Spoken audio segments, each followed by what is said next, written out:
there's a hidden moderation system in Dota that Valve don't want us to know about. It's called the shadow pool, or sometimes called the hidden pool.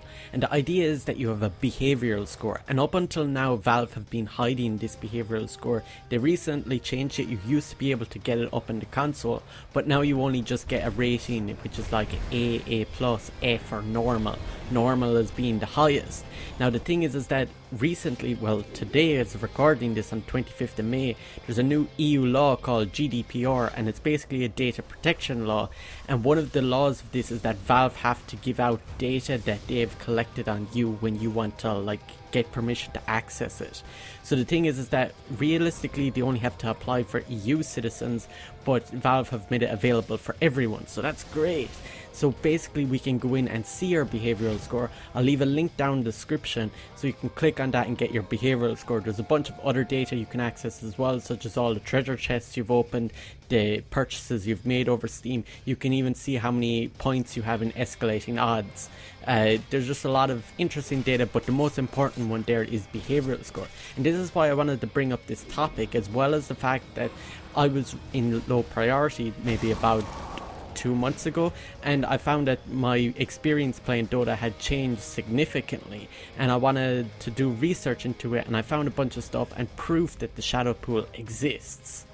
To start things off, the shadow pool is around since about 2014. There's a Valve developer on the Dota dev forums which confirmed saying that they were implementing a similar style matchmaking so that they match people who abandon and throw matches together so that the overall experience would be better. Now this probably only applied for a small percentage of people. However, the thing is, in 2017 there was an update in July of leading up to TI7. So they made a blog post saying today's update also introduced a feature that matches new players against players with consistently high behavioral score. It's especially important for a new player to have a good experience and so forth, right? So in October of 2017 they changed this and essentially like reset what they had previously done, saying that they adjusted the weight given to the player's metric to be more focused on a very small percentage of players that were the most offensive rather than the general population. So that's pretty good that the shadow pool only applies to a small percentage of people, and it might not apply to you directly.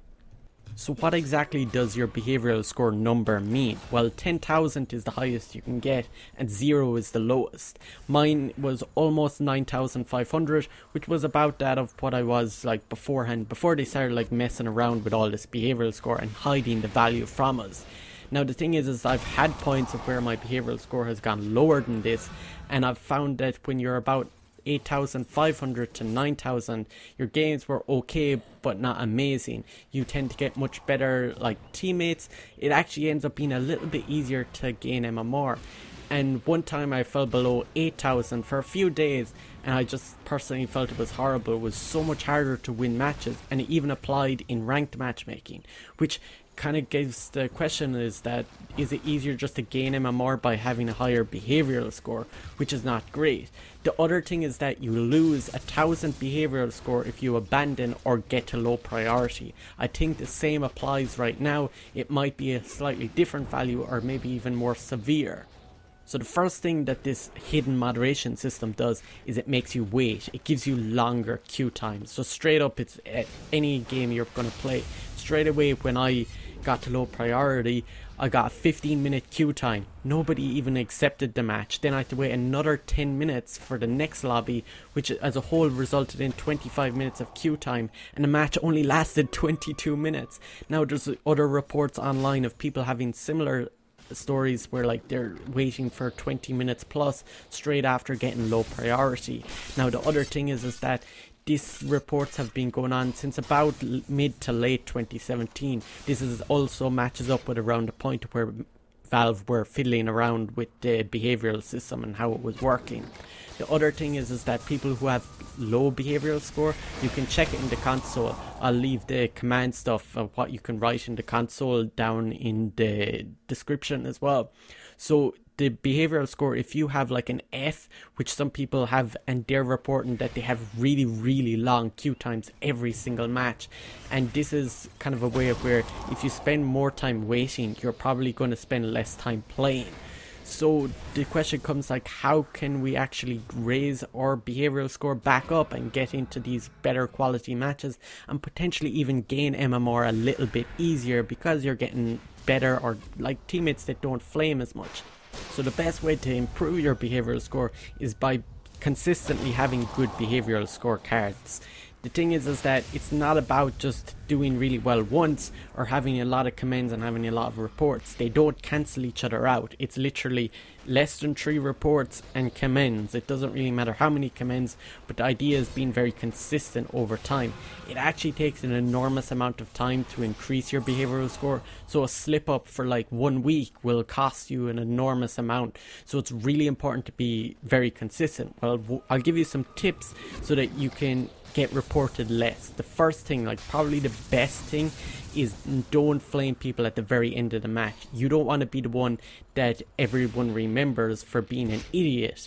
There literally could be someone, they died 10 times in the first 15 minutes purposely walking down mid, and everyone ends up forgetting that when the match gets to 40 minutes. People remember the person who like talks trash at the end of the game. The other thing is just never abandon. Just that's straight up, like it's too costly for you. If you don't have time to play the match and you have to go away, literally don't queue for the match. The other thing is avoid playing ranked if you're getting close to low priority. People tend to get a lot more frustrated, and also the fact that I think yourself as well are a little bit more stressed, which causes this element of frustration and negativity, so you're a lot more likely to get low priority. Just trying to avoid low priority and just kind of calm down a little bit. The other thing that's really important is don't tell players how to play or how to get better at what they're doing. Literally, people don't want to listen to your criticism, even if it's very constructive and you're trying to do something to help your teammates. The thing is that most people don't really want to listen to a stranger online while their mood is filled very heavily with stress and they have a lot of frustration on them as well.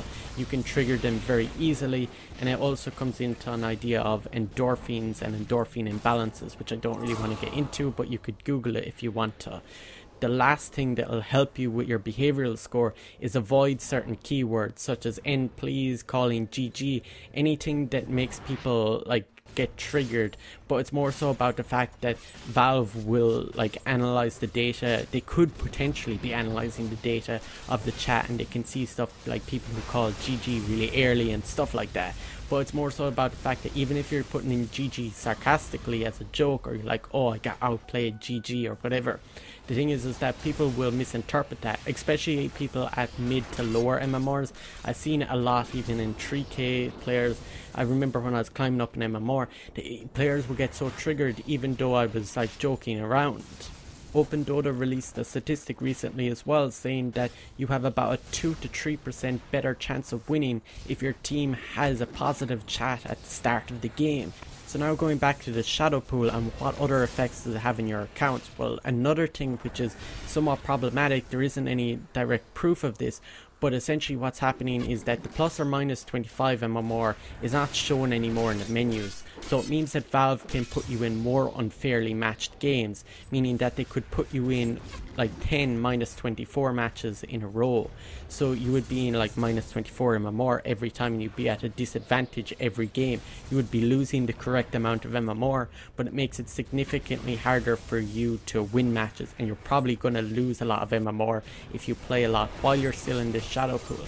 I also found that shadow pool keeps continuing on for a certain amount of days, not even regarding your behavioral score. That for me, the first time I went into shadow pool, it took about 7 days for it to wear off.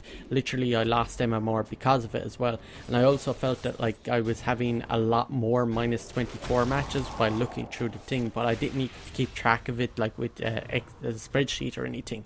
But the other thing that's really important is that before they remove this plus or minus 25 MMR from the menus, showing exactly how much you gain or lose, I used to count up every time you have a match in your advantage, right, you're going to gain 24 and lose 26. I would have about 7 to 1 ratio of plus 24 to minus 26. So essentially saying that if the match is slightly in your favor, you have about a 7 out of 8 chance of winning. That's massive. There's a big difference of just that little difference of average MMR. So the thing is that guess Valve can potentially be manipulating your MMR based on the fact that you're in Shadow Pool. So if you find yourself in the Shadow Pool right now, or potentially in the future, you might think, hey, why don't I make a new account? This will be an easy way of evading Shadow Pool completely. Well, the thing is, it probably won't work, and the reason why is because Valve have data on the hardware that you use. They might also have information on the IP address that you use, and they also can see the way that you play, and if you have a similar playstyle to how your previous account with this hardware and IP address was using. And literally they can combine the data very easily, not only to detect that you're a smurf, but also what your previous account was. This means they can easily, like super easy, just transfer over your skill level and behavioral score from your previous account. So there's literally very little reason of making a smurf account to try and do this. The other thing is doing any sort of ways of where you can like evade behavioral score or boost your behavioral score in some sort of way. You might actually end up getting banned as well. They've been banning people who are boosting battle pass levels and stuff like that, so you pretty much want to avoid that sort of stuff at all costs. I hope you enjoyed this video. Please tell me down in the comments what you think about the behavioral score being used in ranked matchmaking. Do you think it's fair that potentially toxic players, it's harder for them to gain MMR?